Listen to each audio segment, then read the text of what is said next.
Good afternoon, and thank you for joining us for today's COVID-19 update. As you know, the world is experiencing the most disruptive public health emergency in over a century. The latest global tracking data from Johns Hopkins University indicates the total number of confirmed cases at more than 162,000. 146 countries have been affected. There have been over 6,000 fatalities, and 75,600 people have recovered. We are still in the early stages, and the number of cases will continue to rise. The confirmed number of cases here in Alberta has risen by 17 in the last 24 hours to a total of 56. Of the 17 cases, 3 are in Edmonton and 14 in Calgary. Chief Medical Officer Dr. Hinshaw will follow with details on these cases. We believe we have reached an inflection point in the progression of this pandemic in Alberta. For at least some of the new cases over the weekend, public health officials have not confirmed a travel history or close contact with a traveler. This indicates community spread. However, follow-up investigations are continuing. It is very important to emphasize that here in Alberta and around the world, international travel is the key element of transmission. Albertans returning to home from abroad or foreign nationals coming to Alberta are critical. It is critical that they respect the advice being given by the Government of Alberta. Visitors must be vigilant for symptoms and must immediately self-isolate for 14 days. Frankly, from today onwards, all non-essential travel plans should be cancelled. And let me be clear about that. I still hear about people planning to take spring break outside of the country. If they do so, they may have difficulty getting back into Canada because of the cancellation of flights. And if they do come back, they will be required to self-isolate for 14 days. There is no good reason to be traveling for leisure purposes at this time. I have asked Travel Alberta, in fact, to redirect all of their advertising to informing Canadians who are, for example, snowbirds in overseas locations about the protocols for their return to Alberta to help us manage the COVID-19 response. I want to remind people that seniors and those with compromised immune systems are the ones with the highest risk. So just because you don't feel at risk yourself doesn't matter. We're all responsible for each other's health at this time. I am concerned by reports of inadequate screening and information for people arriving from international flights at our airports, and I will be raising those concerns directly with the Government of Canada. The Emergency Management Committee of Cabinet met earlier today. In response to the escalating number of infections, Dr. Hinshaw and her team have recommended new measures on social distancing to contain the spread of the virus, and the government has accepted those recommendations. These include the immediate cancellation of all K-12 and post-secondary classes, as well as closure of licensed childcare and out-of-school care programs in Alberta. More restrictions may be rolled out over coming days, as officials' advice evolves in response to the identification of new cases, so please keep checking for the latest public health directives online at alberta.ca. And please continue to take all basic health precautions. Wash your hands thoroughly with soap for at least 20 seconds, do so regularly, and always before touching your face. Above all, take care not to expose the elderly or immunocompromised individuals if you have any symptoms of sickness. Minister LaGrange and Dr. Hinshaw will have more to say on the cancellation of classes and the closure of daycares. I am also announcing today that the Government of Alberta will increase the health budget by at least $500 million to cope with the COVID crisis. This is in addition to our already budgeted amount of $20.6 billion for Alberta Health, which is the highest amount in the province's history. This additional $500 million will be a recommendation of the government for an appropriation to the legislature this week. And we will continue to provide all of the resources necessary to help our public health officials cope with this crisis. Under the leadership of Deputy Minister Paul Winnick, the Provincial Operations Centre has moved to Level 3 of emergency preparedness and has increased staff and resources accordingly. For those who don't know Paul, he is a former Lieutenant General, Commander of the Canadian Army, and Vice Chief of Defence Staff, who recently joined the Government of Alberta. We're fortunate to have somebody of his depth and experience at this time. In consultation with Paul and senior public health and safety experts, we are assessing all future actions that should be taken to protect Albertans. Once again, I want to assure Albertans that the Government of Alberta is totally focused on dealing with this crisis right across the board, all departments and agencies. And we are having excellent cooperation with municipal governments. Last night I chaired a teleconference together with Dr. Hinshaw and Health Deputy Minister Rosen with Indigenous leaders across the province, and we're impressed by their level of preparedness for the pandemic. We have full confidence in our public health and safety officials, and we're working together to do everything in our power to contain the outbreak and to keep Albertans safe and healthy. We are equally dedicated to managing the very serious economic consequences of the pandemic and the coincident global crash in energy prices.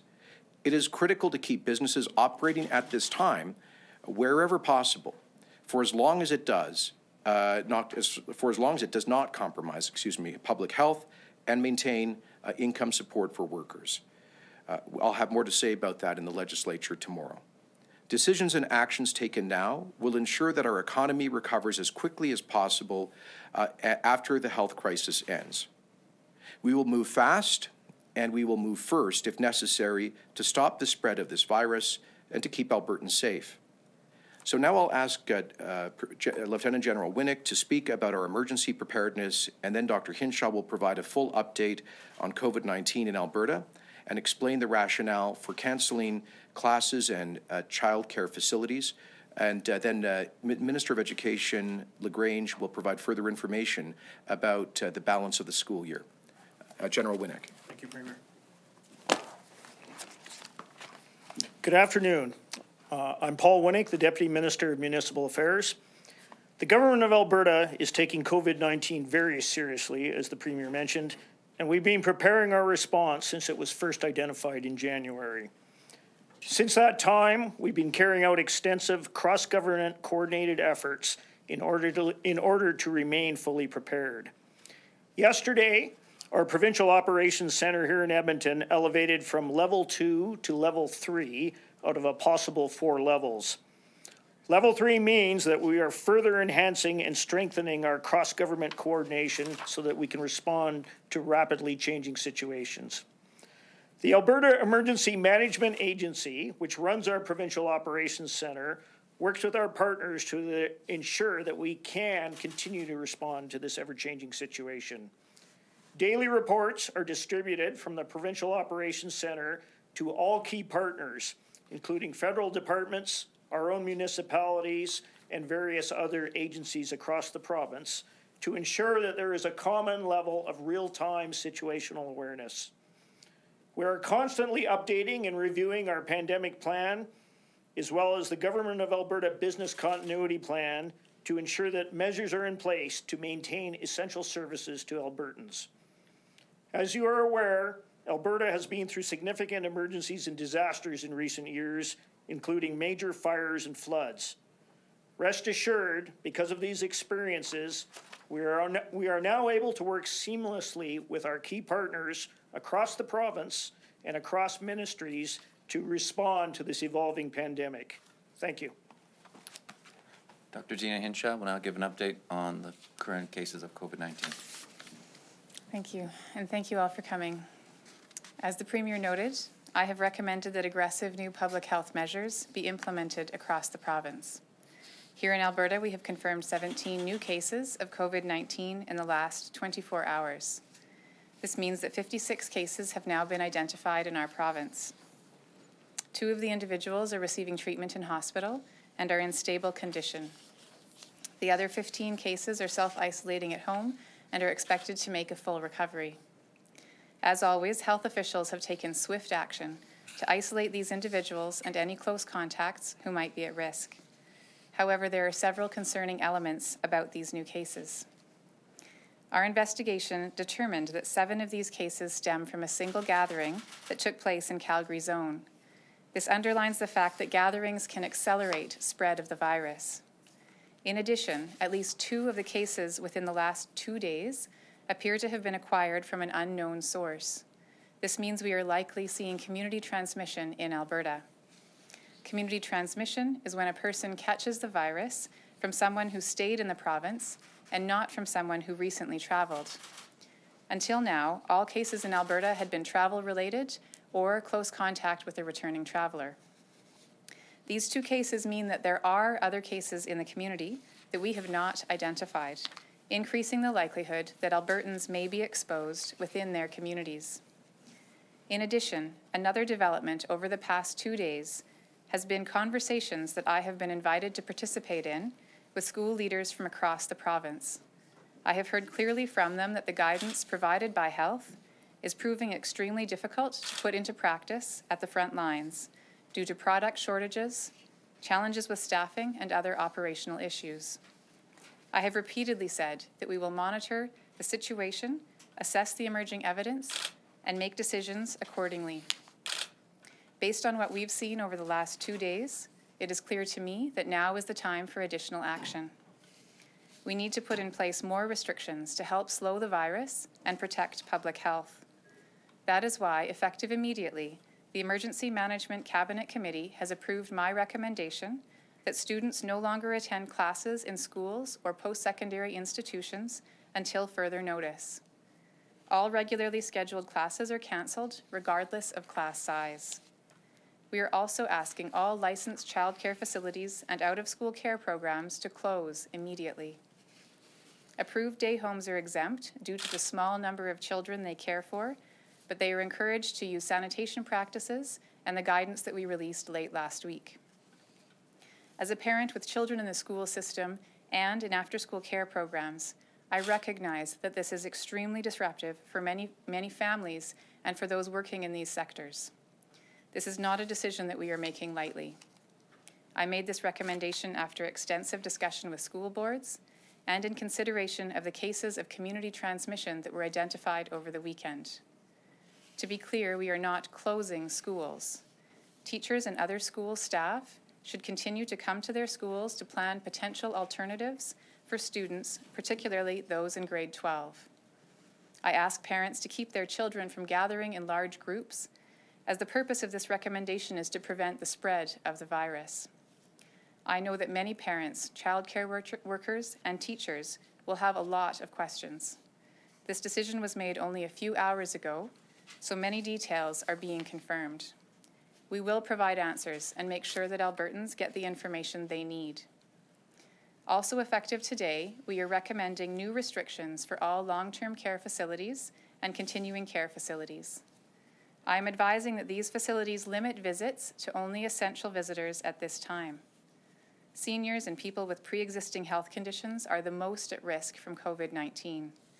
Special precautions must be taken to ensure that there is not virus spread amongst these groups. I know that families want to visit their loved ones. This step is not taken lightly, but is essential to protect the lives of the most vulnerable Albertans. I'm encouraging families and friends of those in these facilities to think of other ways besides visiting that they can support and encourage their loved ones through this difficult time. Finally, while last week I announced that places of worship were exempt from the restrictions on mass gatherings, that recommendation is changing. The exemption last week was done to try to minimize the impact of these restrictions on the daily lives of Albertans and in the context of having only travel-related cases in the province. However, as I mentioned earlier, that has changed, and we now have evidence that community transmission is occurring. Effective immediately, all places of worship are now being asked to follow the same restrictions being placed on other gatherings in the province. All mass gatherings of 250 people or more should be cancelled. Any event that has more than 50 attendees and expects to have international participants, critical infrastructure staff, seniors, or other high-risk populations in large numbers should also be cancelled. Events that do not meet these criteria can proceed as long as risk mitigation is in place, such as enforcing distance of 1 to 2 meters between attendees, ensuring that ill attendees are not present, and using sanitizer stations. Religious communities are a source of strength and comfort, especially in difficult times such as these. I encourage religious leaders to work with their faith communities to determine how they can continue to support each other, but in ways that reduce the risk of infection spreading. We all have a role to play in the days ahead. If you have loved ones or friends abroad, please connect with them to make them aware of the 14-day self-isolation period on their return. We have more information to help them plan at alberta.ca/COVID-19. I know this is a lot of information. These decisions are not made lightly, and I know they will have a tremendous impact on Albertans' lives, particularly parents, children, and seniors. I know some Albertans may wonder if these measures are truly necessary. I want to stress that they are necessary. It is crucial that we do everything possible to contain and limit the spread of COVID-19. The most effective way to do this is by taking a comprehensive, society-wide approach. Not testing alone, not contact tracing alone, not social distancing alone. All of them together. The experience of China, South Korea, Singapore, and others show that aggressive testing and contact tracing, combined with social distancing measures and community mobilization, can prevent infections and save lives. That is why we are taking these actions and why we will continue to closely monitor developments at home and around the world. AHS is not currently canceling elective surgeries or other procedures, but they are preparing for any future steps that may be necessary. If additional steps are needed in the coming days, AHS will take them. The health of Albertans is and always has been our top priority. Thank you, and I will turn it over to Minister LaGrange.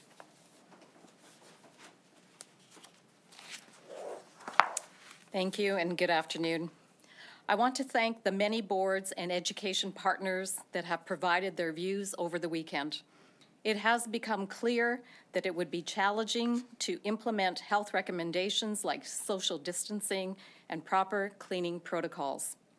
The safety of our students, teachers, and staff is the #1 priority for all of us, for me and for my cabinet colleagues, for Dr. Hinshaw, and for all school staff.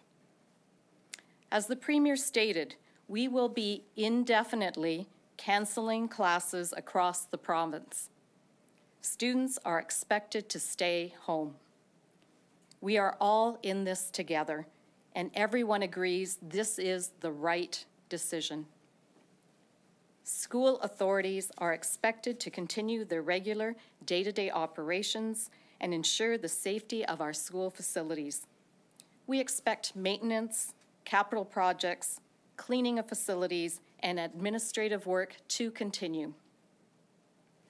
Now, I know that student progression will be on the minds of both parents and students.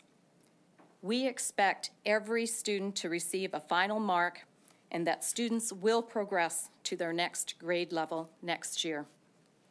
However, provincial assessments, such as provincial achievement tests, will be canceled as of this time.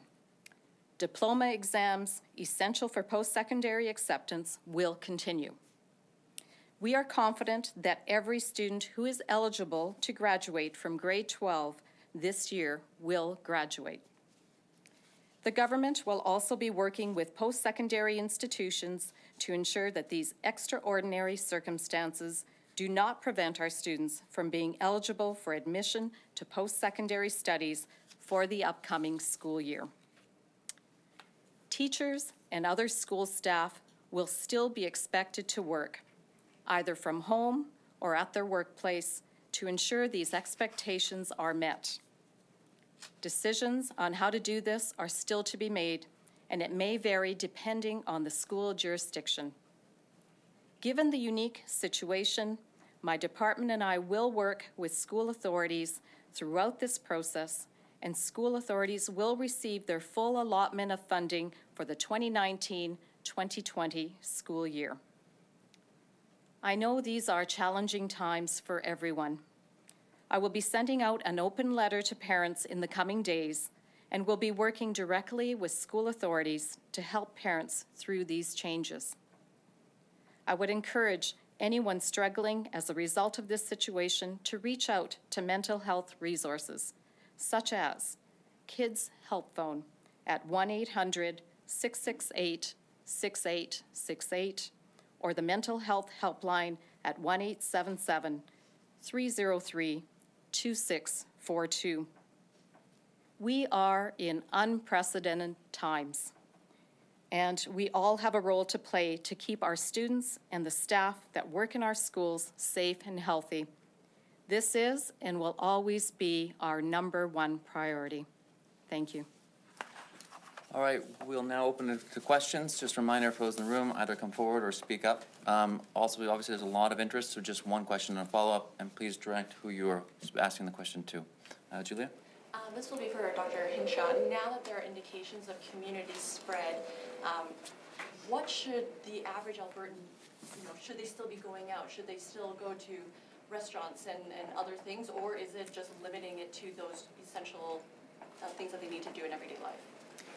So I want to be clear that the recommendations that I've been making to Albertans for many weeks now about what that new normal is continue to be the things that I would recommend.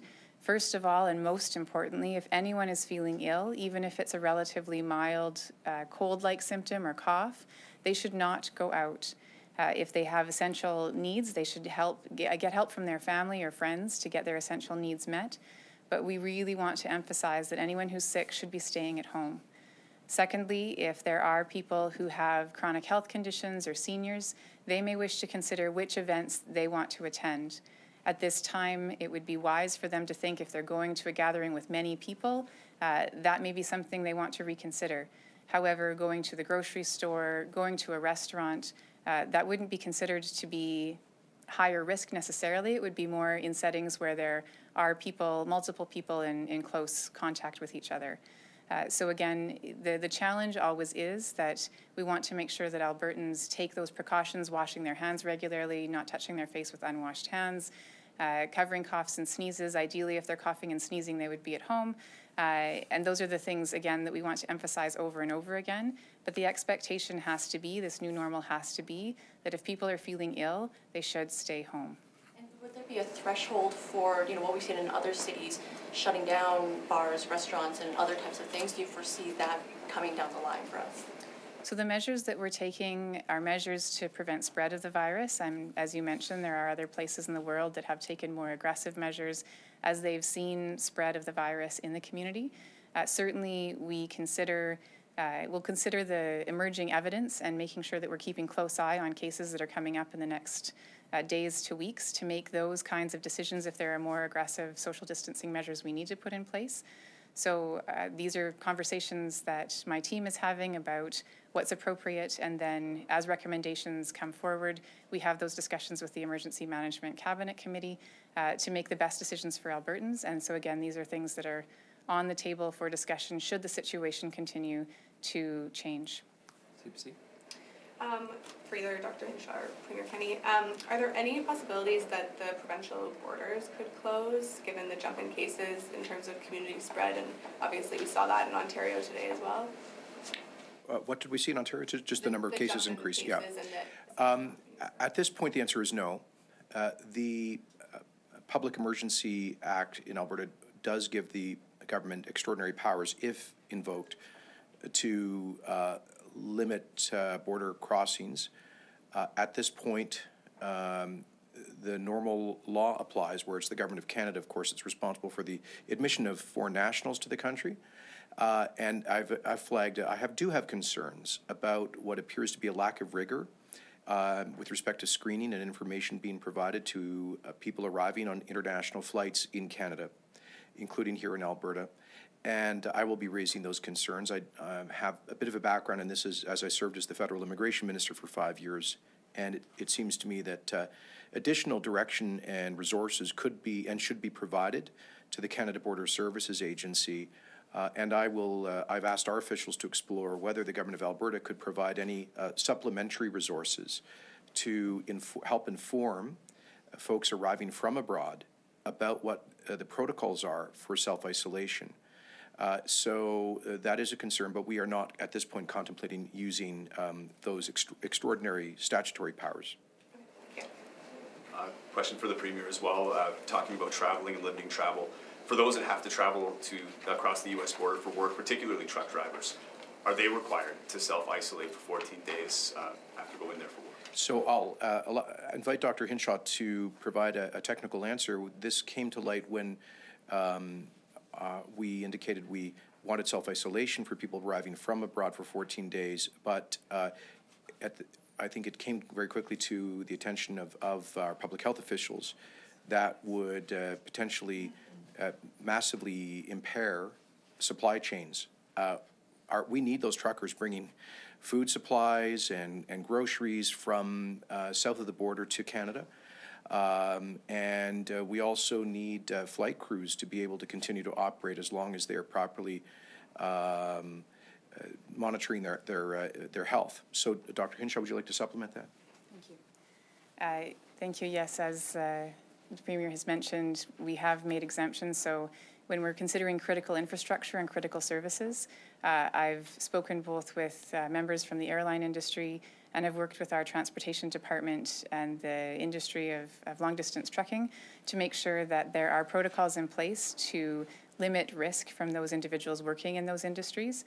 There are certain things that need to be taken into account for their own occupational health and safety in terms of risks that they may encounter in their work. And then with respect to coming back into the province, again, I've worked with those industries to be satisfied that there are protocols that would make sure that those individuals are regularly monitoring their temperature, that they know what to do should they feel ill, and that there are plans in place if they're ill either abroad or in the country to make sure that they're taken care of and that spread doesn't happen to others. But as mentioned, we need to balance essential services with the need to prevent virus spread.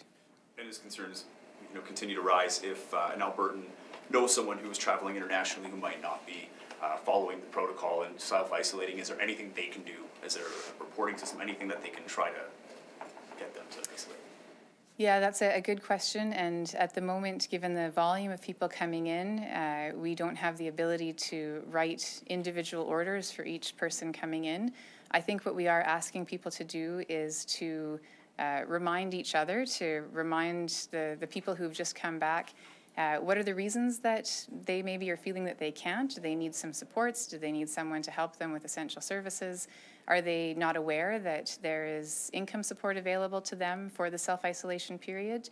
And so I think that if someone's noticing someone who just came back and who is going out and about, that they could make sure that they know what the recommendations are, make sure they know the supports that are available to them, such as income support, and again, remind them that this is something that we're all in together. I'm just going to add to that. Doctor, as I understand it, Dr. Hinshaw informed us that one of the reasons for the change of recommendation on class closures was that there were some children who had recently returned from overseas with their parents who went into the schools notwithstanding the very clear recommendation not to do that. So it's very important that people through word of mouth spread the message that if you've been abroad recently, please self-isolate and very closely monitor your health, follow all of the recommendations.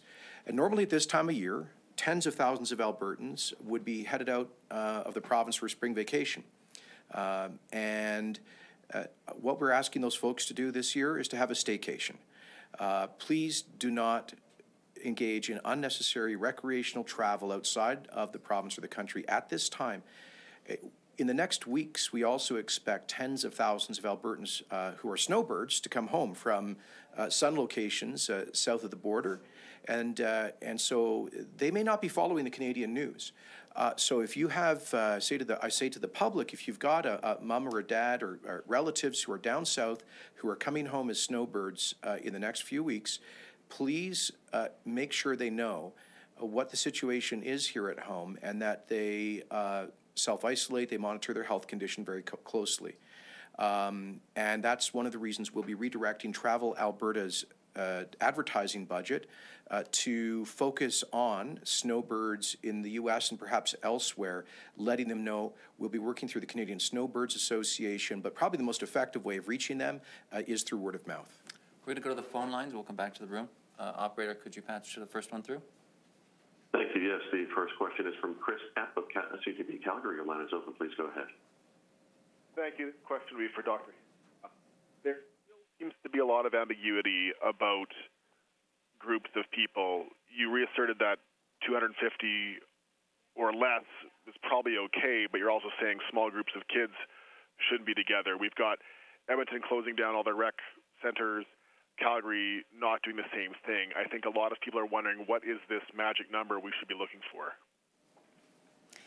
Yes, that's an excellent question, and certainly the number is something that is on the table for discussion, because we do know that even smaller groups than 250, if someone who is ill attends, there can be spread. So that's something we are discussing.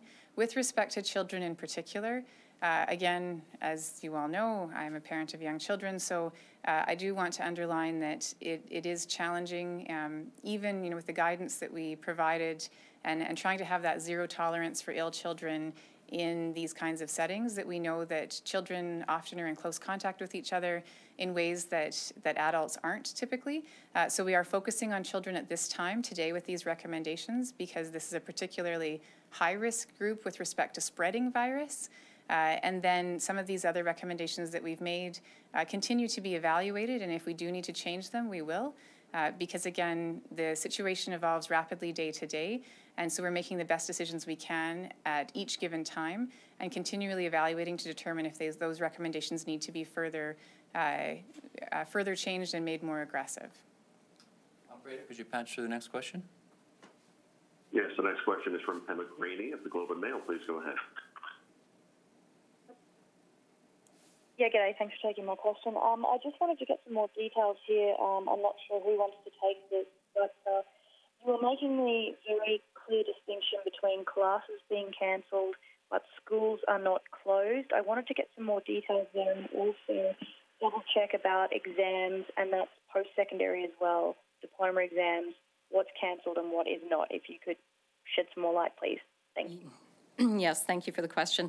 In terms of classes being canceled, that means all classes are canceled for all grade levels. And so we would be requiring that students stay home. No students are to attend school starting tomorrow. As far as the provincial achievement tests, the PATs, all of those will be canceled for the rest of the remainder of this school year.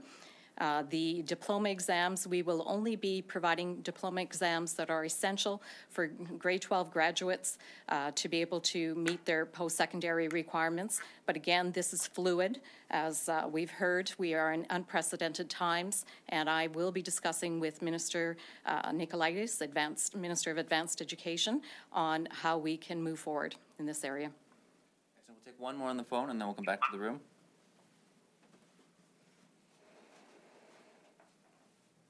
Operator, could you patch to the next question, please? Thank you. Your next question is from Carly Robertson of City News. Your line is open. Hi there. This is for Dr. Hinshaw. We've heard about community transmission now, and you said that there might be more cases out there. Do you have an estimation on what we could be seeing? We heard Ohio with a large number without proper testing. They don't really know. Is there an estimation of what we could be seeing, and is there an expanded ability for people to be tested even if they aren't a close contact now that we have community transmission? So it's difficult to estimate exactly the number. Again, we simply have the two cases, so we don't know what the chain is from a case that was imported at some point and then how it got to these people. So it would be very difficult for me to speculate on the number, but what we can say is clearly those two individuals have acquired the virus from someone else, and we don't know who that is. So there's at least two other people, likely more, who had the virus, and we were not able to identify them. We are looking very closely at our surveillance and testing protocols. We did just over a week ago expand our testing to community testing in some settings in order to be able to detect these kinds of community transmission events. And so we'll be looking to see how we can further use our current lab capacity to both identify any returning travelers who may have the virus, as well as picking up community spread. So more details will be coming in the days ahead of exactly how we're going to be adjusting. But within our given lab capacity, we do want to make sure we're covering both returning travelers and people in Alberta. I will say, though, we simply do not have the capacity to test every Albertan with a cough. I do not anticipate that will change. And so you don't need a lab test to do the right thing. If you're sick, you need to stay home. And again, we will be working to expand our surveillance program, but people should not rely on a test result to take the appropriate actions of limiting spread of virus to others. I'll go back to the room, Julia, and then CBC. This is for Minister LaGrange. So with classes being canceled indefinitely for students, there may be some concern about how they will be able to keep up once they move on to the next grade level. So are there options for online classes, or what other options may there be? We will have everything on the table. I'll be working closely with school boards and school divisions to ensure that we have measures in place to address those very concerns. But at this time, it's early days yet. This is unprecedented. So, you know, we've never had a closure of all schools across the whole province at one time for something that could be indefinite for the rest of the remainder of the school year, possibly. So early days yet, but more information to come as we move forward. This is a question for, I believe, Premier Kenney. Of course, in Alberta have announced that they're all but shutting down. So far, only jury trials and traffic tickets have been affected in the province.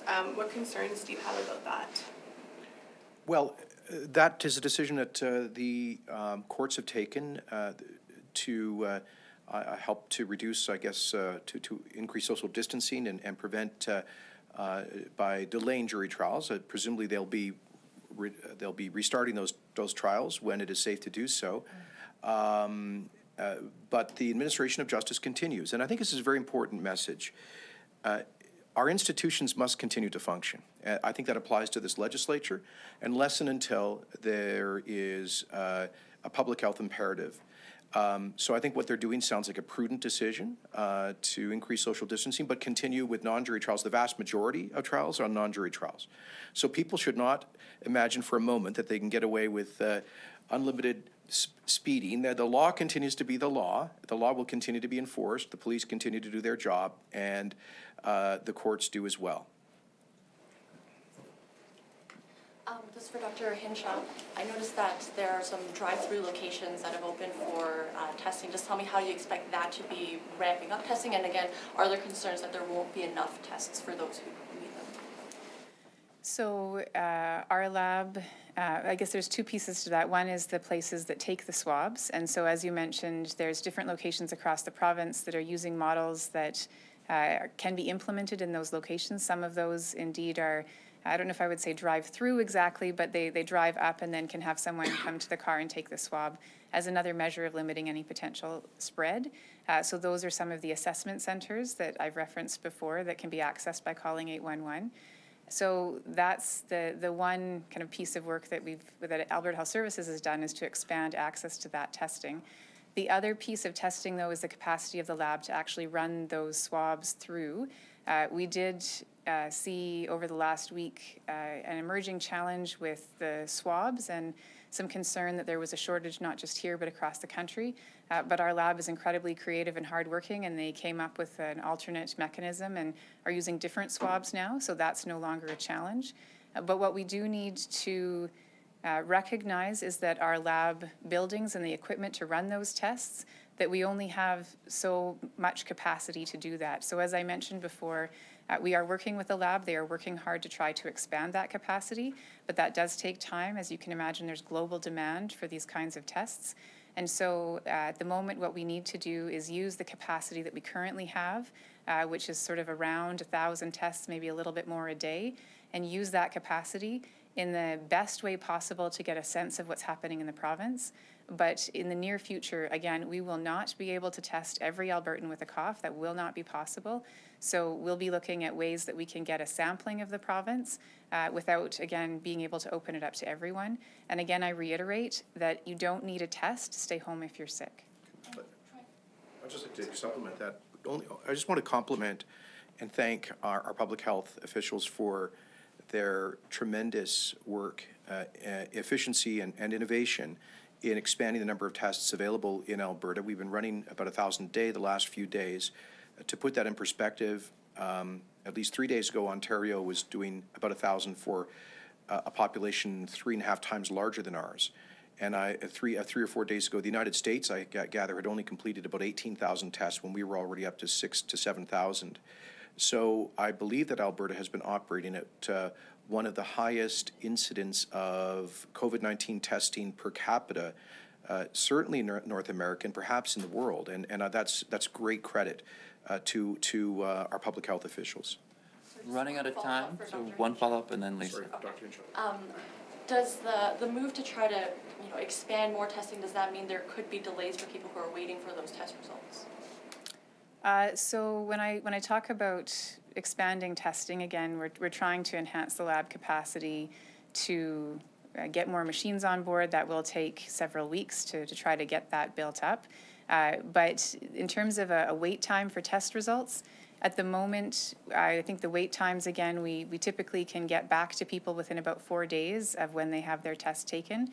Obviously, we prioritize the positive test results to be the very first things that we follow up on. Sometimes it takes a little longer to work through the list and get the negative tests back to people. But I don't anticipate that a change in our surveillance will change the wait times, because again, what we're trying to do is to think about a way of getting a representative sample across the province so that we understand better what's happening. And again, we do have that testing happening right now, and we have for over a week. We're just trying to think of ways to expand the number so that we can have a little bit more depth in our community testing. But that is how we detected these 2 cases, was through those community testing protocols. And we'll just be working to enhance them. I don't anticipate it will change wait times. Final question to Lisa. Reminder, we are doing this again tomorrow at 3:30. Just to go back to the issue of courtrooms, Mr. Premier, what would the threshold be for closing certain courtrooms? We're hearing a lot of concern that there are essentially big gatherings of people in these courtrooms. Is the Ministry of Justice looking at anything like teleconferencing or something to address that? I don't know if they are. We'll certainly check into that. But essentially, we would follow the advice of Dr. Hinshaw and her team. They briefed the Cabinet Emergency Management Committee this afternoon about other prospective social distancing measures that the province may adopt as guidelines. We are not at that point with respect to our courts. We are mindful that there are certain facilities, including, for example, remand centers and prisons, where there's a large concentration of people, which may be more vulnerable to infection. And I know that our officials are closely monitoring that, and in some cases are looking at alternatives for housing people. But I don't. Would you like to compliment that, Doctor, in any way? I think, again, courtrooms would just be one of many examples of places that, so it wouldn't necessarily be specific to that, but where we're looking to see, are there other additional measures that we need to take to enhance social distancing, as I referenced in an earlier question. We continue to assess the situation and continue to bring recommendations forward to the Emergency Management Committee of Cabinet, because this is a rapidly evolving situation. Friendly reminder, guys, we are doing this every day at 3:30. We can bring in other officials to help provide information, including someone from the Alberta Justice and Solicitor General. Thanks for coming. Thank you. And